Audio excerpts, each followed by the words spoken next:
अल्हम्दुलिल्लाहि नहमदुहु व नस्तईनुहु व नस्तगफिरुहु व नुमिनु बिही व नतवक्कलु अलैहि व नऊज़ु बिल्लाहि मिन शुरूरि अंफुसिना व मिन सय्यिआति अअमालिना मन यहदिहिल्लाहु फला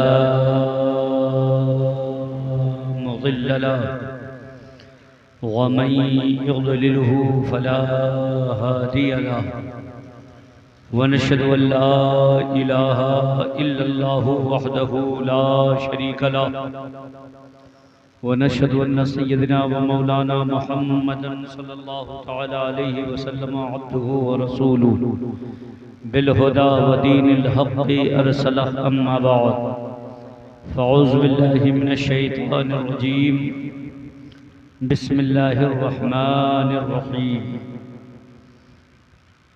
सुब्हानल्लज़ी बियदिहिल मुल्कु व हुवा अला कुल्लि शैइन क़दीर तबारकल्लज़ी बियदिहिल मुल्कु व हुवा अला कुल्लि शैइन क़दीर अल्लज़ी खलक़ल मौता वल हयाता लियब्लुवकुम अय्युकुम अहसनु अमला आमन्तु बिल्लाहि सदक़ल्लाहुल अज़ीम बल्लगना रसूलुहुन नबियुल अमीनुल करीम व नहनु अला ज़ालिका लमिनश शाहिदीन वश्शाकिरीन वल्हम्दुलिल्लाहि रब्बिल आलमीन। अर्शे हक़ है मसनदे रिफ़अत रसूलुल्लाह की, अर्शे हक़ है मसनदे रिफ़अत रसूलुल्लाह की, देखनी है हश्र में इज़्ज़त रसूलुल्लाह की। वो जहन्नम में गया जो उनसे मुस्तग़नी हुआ, है खलीलुल्लाह को हाजत रसूलुल्लाह की। सूरज उल्टे पाँव पलटे चाँद इशारे से हो चाक, अंधे नजदी देख ले कुदरत रसूलुल्लाह की। कब्र में लहराएंगे ता हश्र चश्मे नूर के, जलवा फरमा होगी जब तलअत रसूलुल्लाह की। ऐ रज़ा खुद साहिबे कुरान है मद्दाहे हुजूर, तुझसे फिर मुमकिन है कब मिदहत रसूलुल्लाह की। अहले सुन्नत का है बेड़ा पार असहाबे हुजूर, नज्म है और नाव है इतरत रसूलुल्लाह की। हज़रात मोहतरम, हम और आप एक मरहूमा के इसाले सवाब की गरज से इस महफिल में हाजिर हैं। दुआ है मौला ताला हमारी आपकी हाज़िरी कबूल फरमाए और इस पूरी महफिल के सवाब को मरहूमा को अता फरमाए। हम अहले सुन्नत वल जमाअत हैं। हमारा अक़ीदा ये है कि मरने के बाद जिंदा लोग मरहूमीन को इसाले सवाब करते हैं तो उसका फ़ायदा मरहूम को पहुंचता है। हज़रात, मैंने जो नाज शरीफ अपनी तकरीर के बाद पढ़ी है, इस नाज शरीफ को आला हज़रत अज़ीमुल बरकत रज़ियल्लाहु ताला अन्हु ने हज़रत अल्लामा फ़ज़लुर रहमान गंज मुरादाबादी अलैहिर्रहमा के चहल्लुम के मौके पर उनकी रूह की इसाले सवाब के लिए लिखी थी। एक बुजुर्ग के इसाले सवाब के लिए इस नाज शरीफ को लिखा। मैंने भी इसी गरज से पढ़ा ताकि इस पर जो सवाब मुरत्तब हो वो मरहूमा की रूह को इसाले सवाब किया जाए। मेरे भाइयों, आप लोग यहाँ पर तशरीफ फरमा हैं। आवाज थोड़ी और क्लियर कीजिए, इसको बिल्कुल कम कर दीजिए, बिल्कुल कम कर दीजिए। आप यहाँ पर तशरीफ फरमा हैं। थोड़ी देर में आपसे कुछ अर्ज करना चाहता हूं, अगर आपकी इजाजत हो। हमें मालूम है कि हम टाइम से बाहर चल रहे हैं, मगर इस टाइम के बाहर अगर आप कहेंगे तो तकरीर करेंगे। बोलो क्या कहते हैं आप? जरा हाथ उठा के बोलें सुभान अल्लाह। आप लोग ऐसे खफा बैठे हैं कि मैं सोच रहा हूं कि आप सोच रहे होंगे कि मौलाना कमालुद्दीन साहब ने ऐलान किया था कि ये जलसा 12 बजे ख़त्म हो जाएगा, ये तो 12 के बाद भी चल रहा है। खैर, इरादा तो यही कुछ था, मगर अब थोड़ी देर आप हजरात की मोहब्बतें शामिल रहीं तो इंशाअल्लाह ताला और चलेगा, एक के अंदर ये जलसा ख़त्म कर दिया जाएगा। आपने सुना और मैंने देखा कि माशाअल्लाह हज़रत अल्लामा मौलाना कमालुद्दीन साहब क़िबला, मैं समझ रहा था ये ख़तीब ही हैं अच्छे, नातख़ा हैं अच्छे, मगर मैंने देखा कि अनाउंसरी भी बड़ी अच्छी करते। अल्लाह ताला सलामत रखे और इनके ज़बान में और तासीर अता फरमाए। आप देखते रहे हैं कि उस्ताज़ुल उलमा अदीब शहीर हज़रत अल्लामा व मौलाना मोहम्मद ज़हूर साहब क़िबला, जो हमारे जामिया गाज़िया फ़ैज़ुल उलूम की जामा मस्जिद के इमाम हैं और एक ज़माने से अल्हम्दुलिल्लाह इमामत के फ़राइज़ अंजाम देते हैं। और करबला में इमाम हुसैन ने जो मुसल्ला यजीदियों से छीन लिया था, उस मुसल्ले पर खड़े होकर के हक़्क़े इमामत अदा फरमा रहे। बात तो बहुत भारी थी, आप लोगों को सुभान अल्लाह कहना चाहिए। आवाज आप तक नहीं पहुंच पा रही है, समझ नहीं रहे हैं आप, है कि नहीं? करबला में इमाम हुसैन की और यजीद की लड़ाई किस बात की थी? इमाम हुसैन ये फरमा रहे थे कि ये मुसल्ला मेरे नाना का है, इस पर खड़ा होगा तो हुजूर का वफादार ही खड़ा होगा। इस पर यजीद को इमामत के लिए खड़ा नहीं किया जाएगा। और वो तारीख है, आज की तारीख है, दुनिया समझ रही है कि वो जंग इमाम हुसैन ने जीती थी। आम जंगें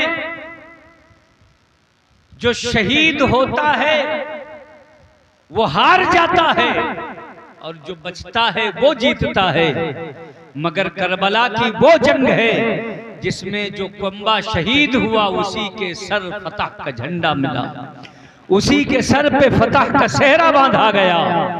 इमाम हुसैन ही जामे शहादत नोश किए और करबला की जंग भी इमाम हुसैन ही ने जीती है।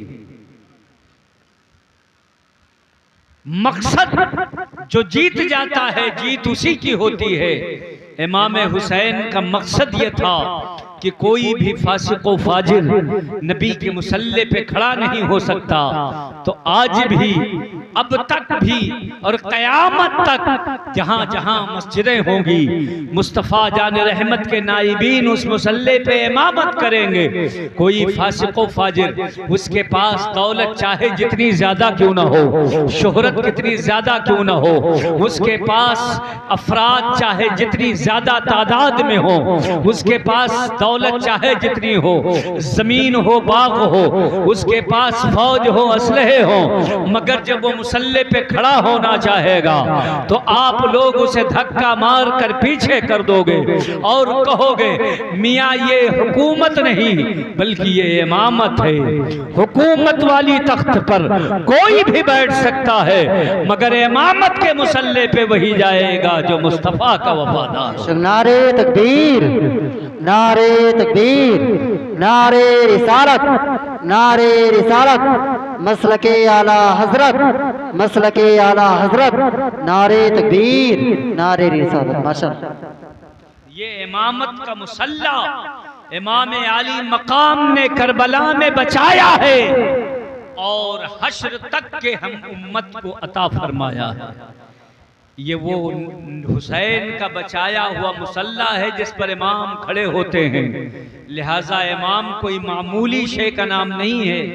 इमाम कोई आम आदमी नहीं है, बल्कि इमाम वो होता है जो आपकी इबादत की इमामत करता है, जो रसूलुल्लाह की नियाबत करता है, जो इमाम हुसैन के बचाए हुए मुसल्ले पे खड़ा होता है। और ये वो सआदत है कि अल्लाह जिस पर फज़ल फरमाता है उसे कौम का इमाम बनाता है। हज़रात मुहतरम, आपने देखा होगा साहिब इक़्तिदार, साहिब हैसियत बहुत सारे लोग होते हैं, पंच होते हैं, प्रधान होते हैं, बीडीसी होते हैं, विधायक होते हैं, एमपी होते हैं, मिनिस्टर होते हैं, मगर सबसे ज्यादा आपके लिए अहमियत का हामिल वो मस्जिद का इमाम होता है, जिसके पीछे आप नमाजें अदा करते हैं। आप सोचिए, इमाम आप अपनी नमाजें इबादतें उसके हवाले कर देते हैं, आप क़िरात कर रहे हैं, आपकी क़िरात का कोई एतबार नहीं है। इमाम ने रुकू के लिए जैसे ही तकबीर कही है, आपको तकबीर में जाना है। आप सुबहान रब्बियल अज़ीम पढ़ रहे हैं, तस्बीह पढ़ रहे हैं, मगर इमाम ने कहा है जैसे ही समी अल्लाहु लिमन हमीदा कहा, आपको सीधा उठकर खड़े होना है। आप खड़े हैं, इमाम ने जैसे ही तकबीर कही है, आपको सिजदे के अंदर जाना है। जैसे ही इमाम ने तकबीर कही है, आपको सिजदे से सर उठाना है। अलगरज एक ऐसा सिस्टम और एक ऐसा निजाम कि चाहे जितने आदमी हो, एक आवाज पर खड़े होते हैं, एक आवाज पर नियत बांध लेते हैं, एक आवाज पर रुकू करते हैं, एक आवाज पर सजदा करते हैं, एक आवाज पर सजदे से सर उठाते हैं, एक आवाज पर कामा करते हैं, और एक ही आवाज पे कादा करते हैं, एक आवाज पर सलाम फेर देते हैं। कोई छूनो चरा नहीं करता, कोई इनकार नहीं करता। एक सगा बाप है, उसके 3 बेटे हैं, अपने बेटों को आवाज देता है। कोई बेटा कहता है अब्बा अभी आते हैं, कोई कहता है तभी आते हैं, कोई कविता है अभी आते हैं, कोई आया कोई नहीं आया, किसी ने बात मानी किसी ने इनकार कर दिया। अलगरज अपने बेटे 3 हैं तो तीनों की टाइमिंग अलग अलग है। आपने पुकारा है तो अलग अलग टाइमों में आ रहे हैं, मगर एक मस्जिद में एक इमाम के पीछे लाखों मुक्तदी खड़े हुए हैं, उनकी टाइमिंग एक है। जैसे ही इमाम ने उन्हें क़रात करते करते रुकू के लिए आवाज लगाई है, सारे के सारे मुक्तदी एक ही आवाज पे रुकू में नजर आते हैं। हज़रात मुहतरम, ये पावर है इमाम का। अल्लाह ने मकाम बड़ा बुलंद किया है, न उनका कोई दुनिया में शानी है, न उनका आखिरत में कोई जवाब है।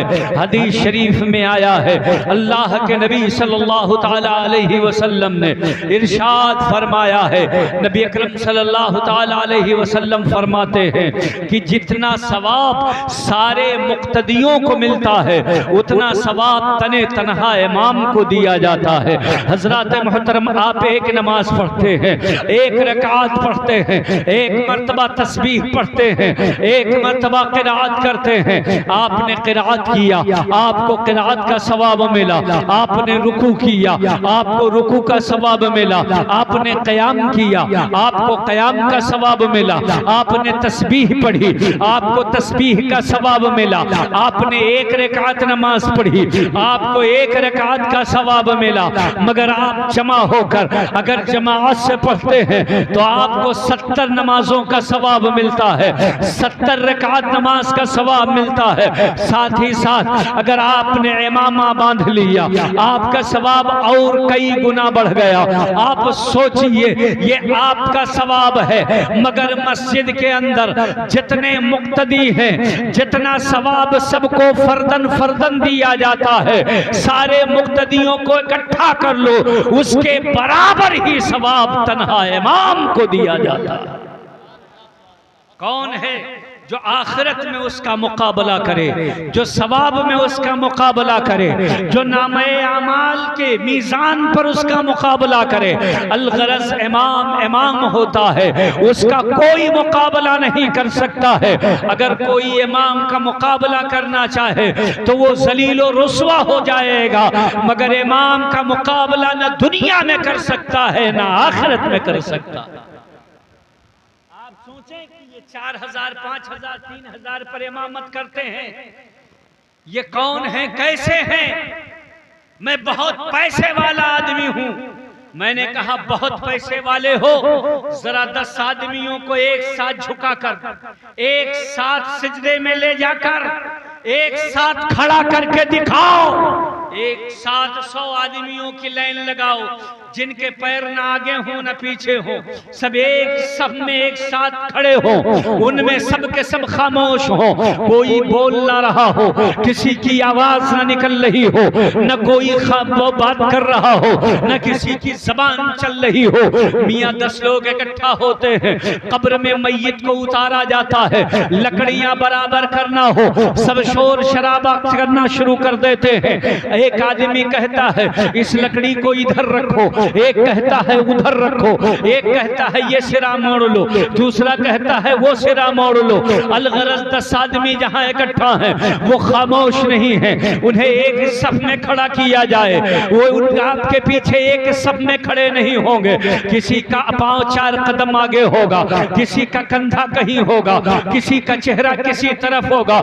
मगर जरा दुनिया में अपने इस पावरफुल इमाम को देखो जिसके पीछे हजारों खड़े हैं, तो लाइन एकदम सीधी लगी हुई है, सबके सब खामोश हैं, न किसी का पांव आगे है, न किसी का पांव पीछे है, न कोई बोल रहा है, सबके सब खामोश खड़े हैं। ये दुनिया में मकाम है और आखिरत में मकाम ये है कि जितना सारा सवाब सारे मुक्तदियों को, उतना सवाब तने तनहा इमाम को दिया जाएगा। वो इतना सुरखरू होगा, इतना सुरखरू होगा, कयामत के दिन इतना सवाब लेकर के वो सबसे पहले जन्नत में जाएगा। और सिर्फ वही तने तनहा नहीं, बल्कि सारे लोग खड़े होंगे, पूरे गांव के लोग खड़े होंगे, सारे नमाजी लोग खड़े होंगे, सारे मुक्तदी लोग खड़े होंगे, उनके नमाज का हिसाब हो रहा होगा, साथ में उनका इमाम खड़ा होगा। अल्लाह रब्बुल इज्जत फरमाता है वयौम नदउ कुल्ल उनासिम बिइमामिहिम, कयामत के दिन हम सबको उसके इमाम के साथ बुलाएंगे, उसके इमाम के साथ बुलाएंगे, उसके इमाम के सामने उसका हिसाब होगा। हजरत मोहतरम इमाम खड़ा है, आपके फजर की नमाज पेश हुई, परवरदिगार के फरिश्तों ने इमाम की तरफ इशारा किया, पूछा, कहा ये नमाज इसकी लिख ली जाए। अगर इमाम इशारा करेगा तो फजर लिखी जाएगी, इमाम इशारा करेगा तो ज़ुहर लिखी जाएगी, इमाम इशारा करेगा तो मगरिब और इशा लिखी जाएगी। आपने इमाम को क्या समझा है? अल्लाह फरमाता है वयौम नदउ कुल्ल उनासिम बिइमामिहिम, कयामत के दिन हम हर एक को उसके इमाम के साथ बुलाएंगे।